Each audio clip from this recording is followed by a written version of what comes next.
vai pagar a conta? Pois é, essa pergunta que parece simples pode virar um problemão no mundo corporativo, um verdadeiro dilema ético. E é sobre isso que a gente vai conversar hoje, com base no pensamento do filósofo Chico Assis. Tudo começa com o almoço de negócios. Sabe aquela situação que parece corriqueira? Só que não. Por trás de toda a formalidade, tem uma decisão prestes a ser tomada, que pode, olha, colocar tudo a perder, revelando um conflito bem profundo entre o que é certo e o que é necessário. E é nesse cenário que a gente conhece a nossa protagonista. E a parada para ela é séria. Não é só sobre fechar um negócio, sabe? Ela tá lidando com uma pressão profissional e pessoal que só aumenta. Então, essa é a Maria, vendedora, tá viajando a trabalho para uma reunião que é, assim, crucial. O sucesso dela depende de fechar negócios, claro, mas esse encontro, esse tem um peso bem diferente. Ela tá precisando muito de uma comissão gorda dessa venda. E não é só para bater meta ou ganhar um bônus, não. O dinheiro é para ajudar no tratamento do pai dela, que tem uma doença degenerativa. E aí pronto, a coisa muda de figura completamente, né? De repente, não é mais sobre trabalho, é sobre família, a urgência vira outra, a pressão é 1000 vezes maior. Então vamos lá, vamos para o centro do furacão. É aqui que uma política super rígida da empresa da Maria bate de frente com a realidade e cria um dilema que parece não ter saída. A regra é assim, cristalina e sem brechas. Preto no branco. A empresa não reembolsa bebida alcoólica.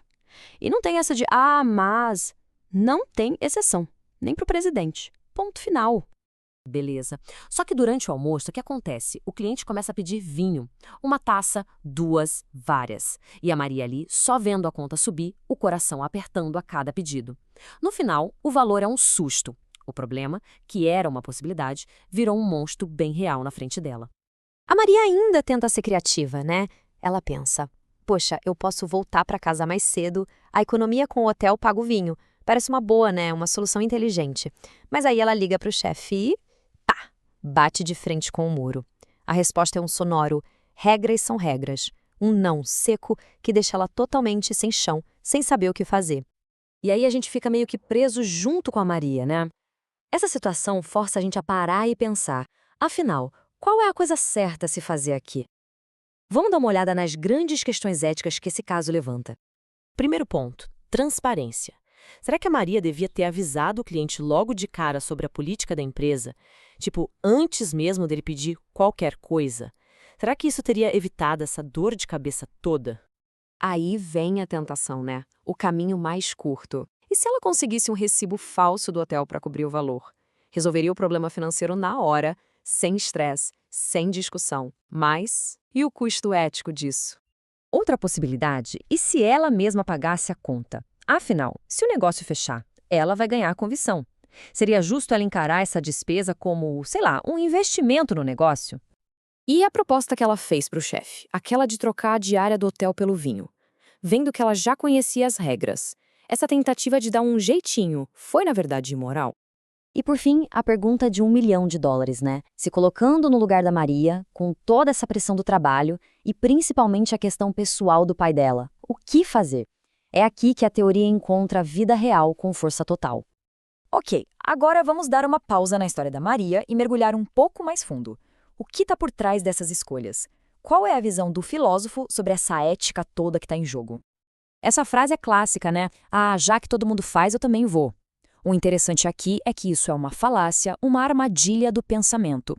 Esse já que dá um alívio momentâneo, mas na verdade impede a gente de pensar se aquilo é certo ou errado. É como ligar o piloto automático da moralidade.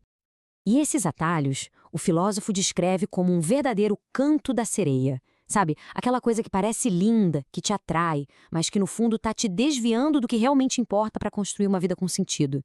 É trocar o que é importante por uma solução fácil e momentânea. E essa citação do Sócrates fecha o raciocínio com chave de ouro. Uma vida não examinada não vale a pena ser vivida. É um lembrete forte de que viver sem questionar o que a gente faz, só seguindo a boiada sem refletir, acaba esvaziando a vida de significado. Beleza. E aí, qual é a saída então? Vamos ver agora qual é a resolução que o autor do texto propõe para esse dilema todo da Maria. Olha, a visão do filósofo é bem direta, sem rodeios. Avisar o cliente? Sim, com certeza. A transparência tinha que ser o primeiro passo. Falsificar um recibo? De jeito nenhum. Isso é cair no canto da sereia, trocar a integridade pela conveniência. Pagar do próprio bolso? Sim. Quando ela aceitou o emprego, aceitou as regras do jogo. A responsabilidade é dela. E a proposta que ela fez para o chefe foi considerada imoral? Sim. Por quê? Porque foi uma tentativa de mudar a regra no meio do jogo só para se beneficiar. Mas a análise não para só no "isso tá errado". Ela também aponta um caminho, uma solução com duas frentes, bem prática. Primeiro, ação imediata, resolver o problema de forma honesta, pedindo ajuda. Segundo, a ação para o futuro, usar essa experiência para tentar melhorar o sistema, propor uma revisão da política. Isso sim é ter integridade na prática, sabe? Transformar um problema pessoal numa chance de fazer a coisa certa para todo mundo.